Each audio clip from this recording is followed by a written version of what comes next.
Building 19 was a chain of discount stores in New England from 1964 until it declared bankruptcy in 2013. Welcome back to my channel. If you haven't already, please hit that subscribe button and notification bell so you get notified of my latest video. Please hit that like button and leave a suggestion or a comment. You might see that in a future video. Thanks for watching, and now back to our regular scheduled program. The start of another cheap day at Building 19. Are you working towards your BA, MBA, DS, PhD, or MOUSE? Or are you just paying for it? Then Building 19 wants to speak to you. We believe in education, but at our guaranteed lowest prices on school supplies, like notebooks, pens, pencils, and binders. We can't guarantee a degree, but we guarantee the lowest prices in New England. Thanks for shopping Building 19, and have a cheap day. Jerry Ellis founded the original store in 1964 with Harry Andler when the two joined together to sell a stock of appliances. The original Building 19 was located at the former Bethlehem Hingham shipyard, where the buildings were numbered and the store retained the nondescript name of the building rather than pay for a new sign. Harry Andler was doing surplus and salvage business in the shipyard for several years. The unique combination of Ellis's advertising flair and Andler's expertise in finding and buying distressed merchandise accounts for the early success of the business. Andler bought good stuff cheap, and Ellis let everyone know about it with amusing advertising.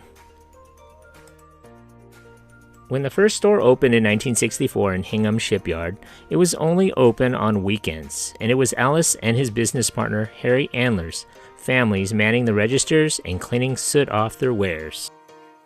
The company specialized in salvage goods, fire-damaged merchandise, overstocks, surplus, and other irregular items. Wearing its cheapness like a badge of honor, it billed itself as America's laziest and messiest department store, and even offered a bottle of champagne to shoppers who could find a lower price. With the help of cartoonist Matthew Brown, Ellis inked the advertisements himself. The ads, fashioned in the style of a black and white comics, featured a caricature of Ellis and would playfully poke fun at himself, his store, his merchandise, and his customers. During the 60s, they were one of the first businesses in the country to offer customers discount wear. Their advertising style may have been joking, but their deals were no laughing matter. Serious deals. On top of that, it was just plain fun to visit. For parents, it was all about the fantastic deals that frequently rotated inventory, often very oddball, which always meant surprises and an attempt to tire the kids out with all the walking and excitement. The place reminds me of a modern-day Goodwill bin store, items haphazardly thrown into boxes and bins, but maybe that was the appeal, a treasure hunt, so to say. In 1971, when the windows began to fall out of the John Hancock Tower in Boston, Jerry and Harry were offered and bought the defective window panels that were scheduled to be replaced. This got the company national press and attention. The early circulars featured the free spirit Ellis sternly commanded to work harder by the skinflint Andler. These circulars reminded me of the commercials of sit-and-sleep mattresses where the two owners were bickering about selling so low they can't make money.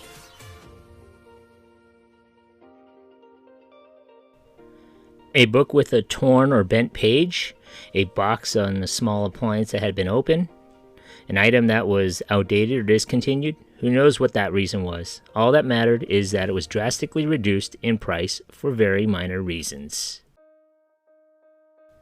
Each Building 19 location offered free coffee with free fake cream. Signs near the free coffee stand warned customers not to make fun of the poor quality of the coffee, because someday you'll be old and weak too. In 2006, Building 19 put a cartoon in their President's Day advertising flyer showing A-shirts, athletic-style undershirts, labeled as being wife-beater shirts.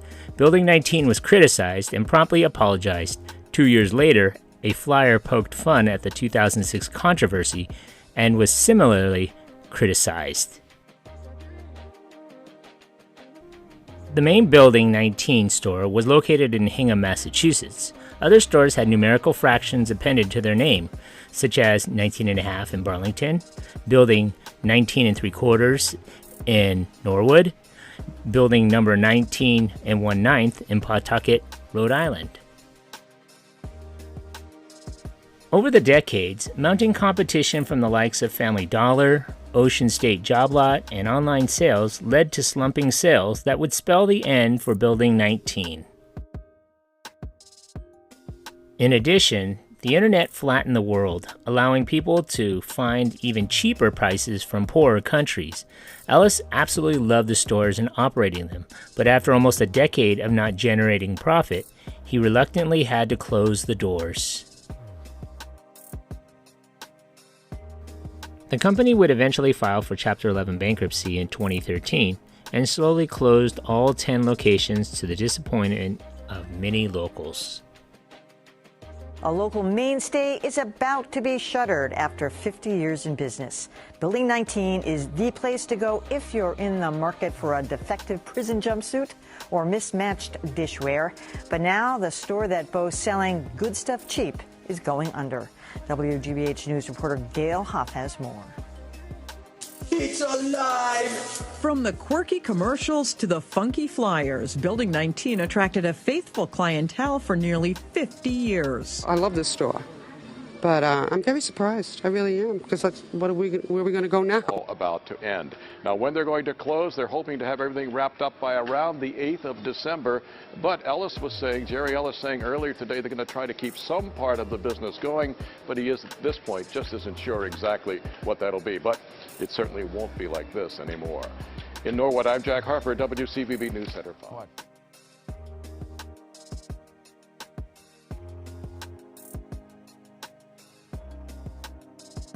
Hey, if you just watched my video, thanks for watching.